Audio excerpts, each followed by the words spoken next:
Thank you so much for joining us for today's Cronkite Sports Now episode. I'm Corey Kirk. Let's get right into it. R3 is a persona that Palaio's been developing since the age of 15.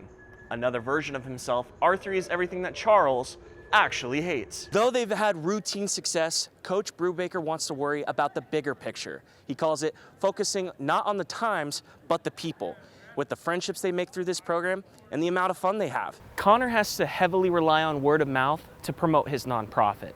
Whether it's talking with his classmates at Brophy, or his teammates on the travel team, or even posting flyers like this all across the valley. And he signs on that dotted line.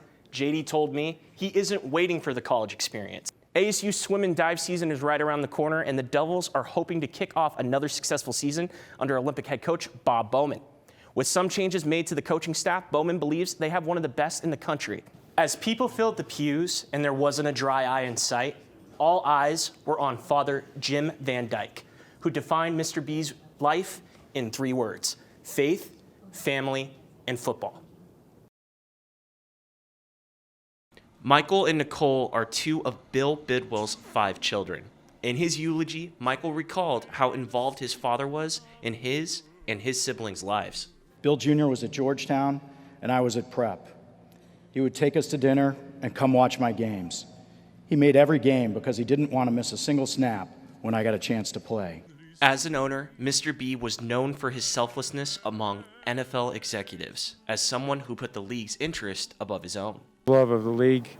I was fortunate to be able to work with him for many years, and it was a privilege, and it was certainly an honor to be here today. Bounded by his faith, those that knew him said Bidwell always tried to help those in need, often without much recognition, something he never sought. Just a gentleman of quiet dignity who did things the right way all the time and never looked for any attention.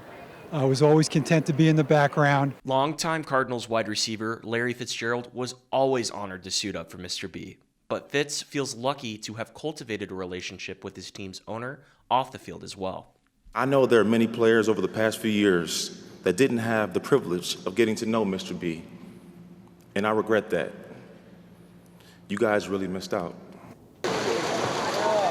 It's 5:30 a.m. These Brophy College preparatory boys are already in the pool, swimming their laps as the sun rises. We're always just hungry to get better, and I feel like that's just allowed us to build this base, this foundation of hard work and brotherhood. The last time Brophy didn't win the state championship, 1987, when gas prices were 90 cents a gallon and Ronald Reagan was still president. Leading the team now is second-year head coach Darren Brubaker. Let's think about your breathing. A former collegiate swimmer and the 4th head coach during this run of 31 consecutive state titles. He doesn't let the pressure of maintaining this dominance affect his approach.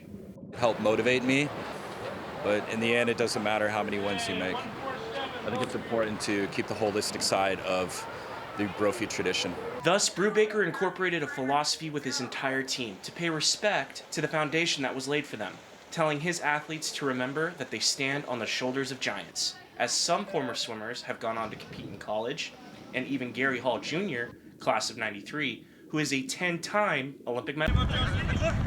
If 18-year-old Connor White isn't on the soccer field, he's giving back to refugee families across the valley through the game he loves. Recognize is just one of the most fun things to do is an activity, especially for those who are of younger ages. So it's just such an easy and awesome way to connect with people.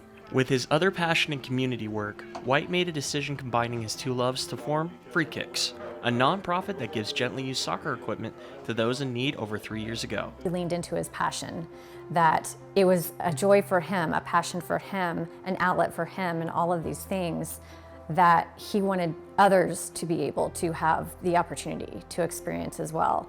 As Free Kicks was starting, White had a great opportunity with his high school. They organized an immersion trip to Guatemala to assist an orphanage, and he was able to bring soccer equipment with him to donate.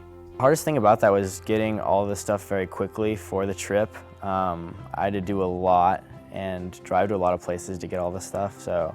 But besides that, it was really awesome, really good start for Free Kicks. Once White returned from the trip, he hit the ground running. Wanting to help his community, he refocused his mission to assist those families new to the valley and the country. They just moved in, a lot of the families that we drop off and deliver to, just they've maybe been a month or so into living in the U.S., and them receiving a soccer ball just makes them feel at home and welcome. Brophy faculty feel that Connor embodies their motto of being a man for others with the work he does with free kicks. He is a very loving individual. He would probably do anything for his friends from the Connor I got to know. I know he would do anything for his team. He's probably the embodiment of what an all-around Brophy student athlete should be. Though Connor graduates next month, the future is bright for free kicks. His younger brother Matthew is taking over the lead for the nonprofit when Connor leaves to college in Virginia in the fall. I've been taking him on a lot of trips, and so he's completely used to it by now. He just needs to master the distribution and collecting part. Hopefully, when I take it over next year, I can look back and when I'm done with high school and be as proud of myself as I am of Connor.